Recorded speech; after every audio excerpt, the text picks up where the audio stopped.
Are digital assets. To simplify things, crypto assets generally refer to digital tokens which represent a value.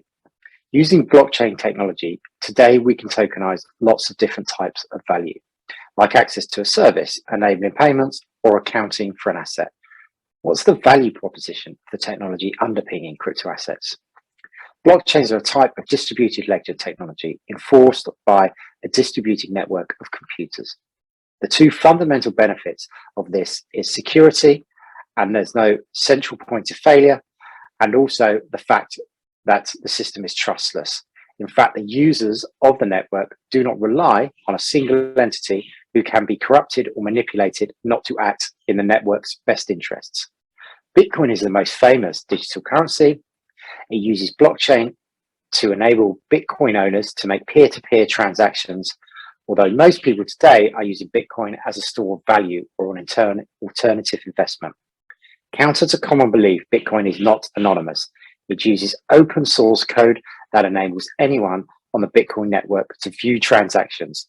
The current total value of the Bitcoin network is 854 billion. The overall size of the crypto market is 2.15 trillion. Probably the next best known cryptocurrency is Ether. Ether is the native token of the Ethereum blockchain. Today, its market cap is roughly 46% of the size of Bitcoin. Unlike Bitcoin, Ethereum's main use case isn't peer-to-peer payments. Its purpose is a smart contract platform where anyone can use the public and openly accessible infrastructure to build decentralized applications or dApps. And these dApps will work using smart contracts which are automated enforceable agreements that don't require intermediaries like banks or lawyers or to execute or enforce an agreement. There are over 10,000 types of cryptocurrencies, though the majority of people have a somewhat tentative understanding of what crypto is. Interest is steadily growing and at a rapid pace. It's estimated that over 100 million people hold cryptocurrency today across the globe, and a recent report published by the Financial Conduct Authority in the UK estimates that 2.3 million people, or 4.5% of the UK adult population, now hold crypto. What is crypto asset mining? Crypto asset mining refers to the reward gained from verifying transactions on a blockchain. Miners are effectively providing the network security, ensuring its integrity and continued functioning. Blockchain transactions are encrypted when added to a block. Therefore, these transactions need to be verified for accuracy before the blockchain can continue adding transactions to the next block. Miners use their computing power to solve complex mathematical problems to verify transactions in a block to append to the blockchain. The first miner to solve the problem and verify all the transactions in that individual block is rewarded with a fee for their services in the form of newly minted tokens. This method of securing a blockchain is known as proof of work, or POW consensus mechanism. There are other consensus mechanism protocols used to secure blockchains, such as proof of stake, or POS. POS does not require the same level of energy and instead uses the model of providing capital to ensure the blockchain security. This is important as adoption increases, so does government focus on the amount of energy used by the Bitcoin blockchain. When we talk to policymakers, we remind them of the following key facts. Not all blockchains use a consensus mechanism to secure new blocks that is energy intensive. Mining is predominantly done in advanced Western countries with a high proportion of renewables used. All the data is available to the public, and this is one of the many value propositions of the technology in terms of the output and energy usage. It is possible to understand exactly what is being consumed. However, we cannot say that, for example, for other industries such as the global payment system. Cash moved by trucks from merchants to the bank, Visa and MasterCard, payments architecture, or physical bank branches, carbon footprints. cannot be accurately 100% identified and compared. How do crypto assets trade versus traditional assets?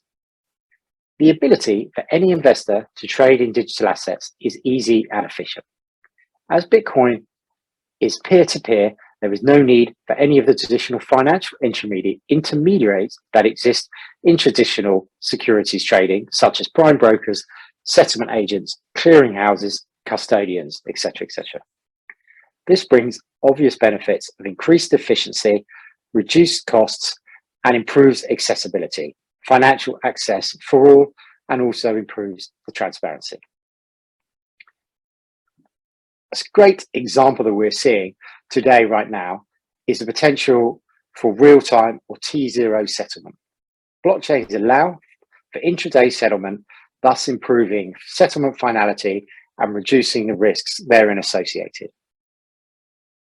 The Bank of England provides some helpful background on their website, which explains some of the basics of crypto assets. On their website, they say cryptocurrencies or crypto assets aren't like the cash we carry. They exist electronically and use a peer-to-peer system. There is no central bank or government to manage the system or step in if something goes wrong. Some people find this appealing because they think they have more control over their funds, sovereignty of their own wealth, but in reality, there are significant risks. With no bank or central authority protecting you, if your funds are stolen, no one is responsible for helping you to get your money back. What are the venues and how do they differ from traditional stock exchange venues? We have two distinct categories of venues to buy and sell crypto: centralized exchanges and decentralized exchanges. Centralized exchanges operate similarly to traditional exchanges, except they have no physical location. All trading is done electronically. These venues can list hundreds and in some cases thousands of tokens. In recent years, we've seen these exchanges increase their offering from spot to derivatives and even interest-bearing and leverage products. We even see partnerships with traditional financial players such as Visa and MasterCard, where credit card payments are offered for customers where they use the payments rails whilst debiting a crypto wallet held at the exchange. A more recent development is the so-called DEX, or decentralized exchange.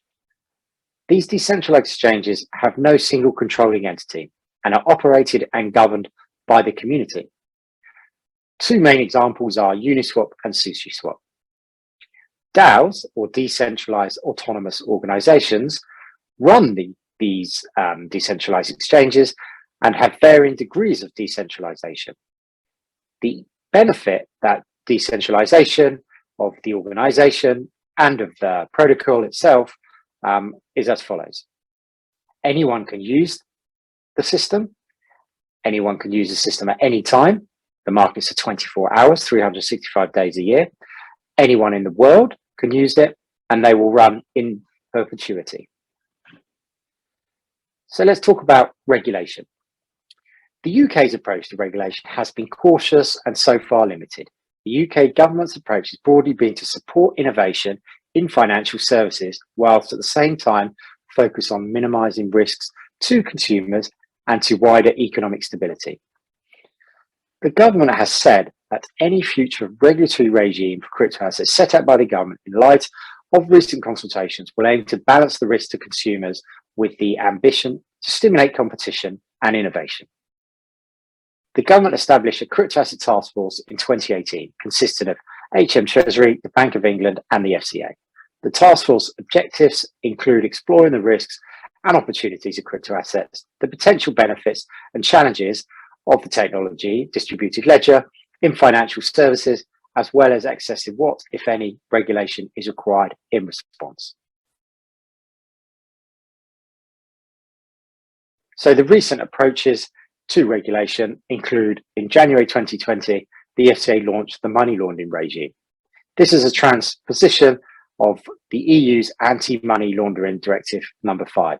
This came into being prior to Brexit.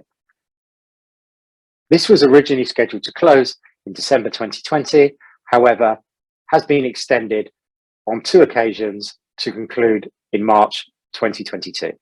The FCA received approximately 200 applications, and to date, 33 licenses have been granted, 96 applications are still to be looked at, and out of the 96, 69 of them are new entrants that were trading at the start of the consultation at the beginning of 2020, and the balance of 27 remain in limbo on the temporary register, which closes at the end of March 2022. In January 2021, Her Majesty's Treasury published its UK regulatory approach to crypto assets and stablecoins. Within this objective to regulate crypto assets in the UK, it included protecting financial stability, ensuring consumer protections, and promoting competition and innovation. The consultation outlines Treasury's proposed approach for an overarching framework to bring crypto assets into the scope of activities that are regulated. The government said that this is their position. New innovations in the sector could deliver substantial benefits, but also present new challenges and risks. It added that its proposed approach would make sure crypto assets known as stablecoins meet the same high standards we expect of other payments methods. The consultation suggests that stablecoin issuers should be treated the same as electronic money or EMI institutions. The government said that any steps in light of this consultation will aim to balance the potential risks to customers with the ambition to foster competition and innovation.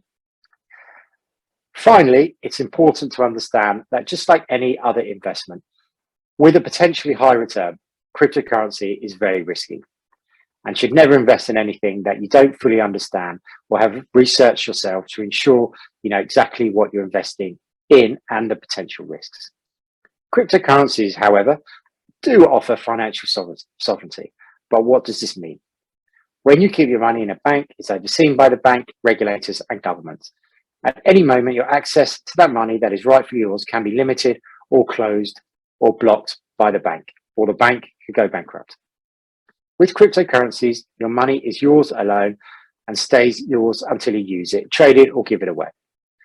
Traditional finance has historically limited who can participate in investing. In the UK, for example, you must be categorized as a sophisticated investor to participate in many investments.